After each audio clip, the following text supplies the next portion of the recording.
ವ್ಯಕ್ತಿಯ ಹೆಸರು ರಿಯಾಜ್ ಅಹಮದ್ ಅಂತ ಇರ್ತದೆ. ಇದು ಘಟನೆ ನಡೆದಿರೋದು ನಮ್ಮ ಸಿದ್ದಾಪುರ ಪೊಲೀಸ್ ಠಾಣೆ ವ್ಯಾಪ್ತಿಯಲ್ಲಿ ವಿಲ್ಸನ್ ಗಾರ್ಡನ್ ಇಂದ ಒಂದು ಸ್ವಲ್ಪ ದೂರದಲ್ಲೇ ಘಟನೆ ಆಗ್ತದೆ.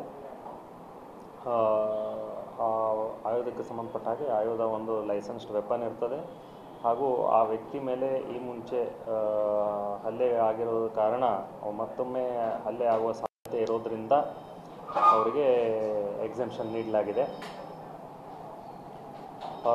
ಹೆಚ್ಚುವರಿಯಾಗಿ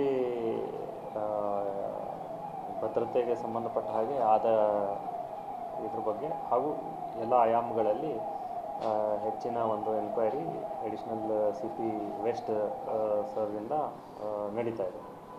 ಥ್ಯಾಂಕ್ ಯು.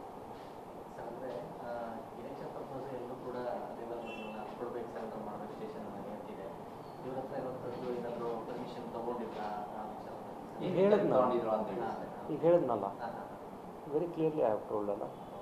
ಈ ಹಿಂದೆ ಅವರಿಗೆ 2019ರಲ್ಲಿ ಮಾರಣಾಂತಿಕ ಹಲ್ಲೆ ಆಗಿದ್ದು, ಆ ಹಲ್ಲೆ ಮತ್ತೊಮ್ಮೆ ರಿಪೀಟ್ ಆಗೋ ಸಾಧ್ಯತೆ ಇರೋದರಿಂದ ವ್ಯಕ್ತಿಗೆ ಥ್ರೆಟ್ ಪರ್ಸೆಪ್ಷನ್ ಇರೋದರಿಂದ ಅದನ್ನು ಒಂದು ಪರಿಗಣಿಸಿ ಎಕ್ಸೆಂಪ್ಷನ್ ಕೊಟ್ಟಿದ್ದೀವಿ. ಕೆಲವರು ಬ್ಯಾಂಕ್ ಎಂಪ್ಲಾಯೀಸು, ಕೆಲವರು ತುಂಬ ಗೋಲ್ಡ್ ಇದು ಮಾಡೋರು, ಮತ್ತು ಈ ರೀತಿ ಹಲ್ಲೆಗೆ ಒಳಗಾದವರು ಮತ್ತೊಮ್ಮೆ ಹಲ್ಲೆಗೆ ಒಳಗಾಗಬಹುದಂತಹ ಜನರಿಗೆ ಅವರ ಥ್ರೆಟ್ ಪರ್ಸೆಪ್ಷನ್ ನೋಡಿಕೊಂಡು ಎಕ್ಸೆಂಪ್ಷನ್ ನೀಡಲಾಗಿರ್ತದೆ. ಅದಕ್ಕಂತಲೇ ಒಂದು ಸ್ಕ್ರೀನಿಂಗ್ ಕಮಿಟಿ ಸಹ ಇರ್ತದೆ. ಆ ಎಕ್ಸೆಂಪ್ಷನ್ಗೆ ನೀಡಲಾದ ಇದೆ. ಈಗ ಅವ್ರನ್ನ ವಿಚಾರಣೆ ಮಾಡಿದ್ರೆ ಈ ಸೆಕ್ಯೂರಿಟಿ ಬ್ರೀಚ್ ಆಗಿದೆ, ಈ ವಿಚಾರ ಸಂಬಂಧಪಟ್ಟಂತೆ ಮುಂದಿನ ಪ್ರಕ್ರಿಯೆ ಯಾವ ರೀತಿ?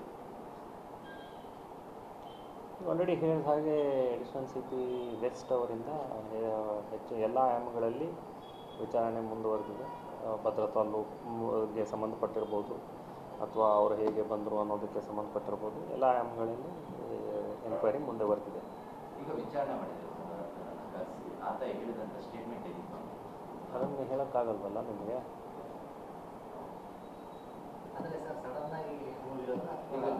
ವಶಕ್ಕೆ ನಾನು ತಗೊಳ್ತಿದ್ದೀರಾ ಅಥವಾ ಹೇಗೆ? It is a matter under enquiry.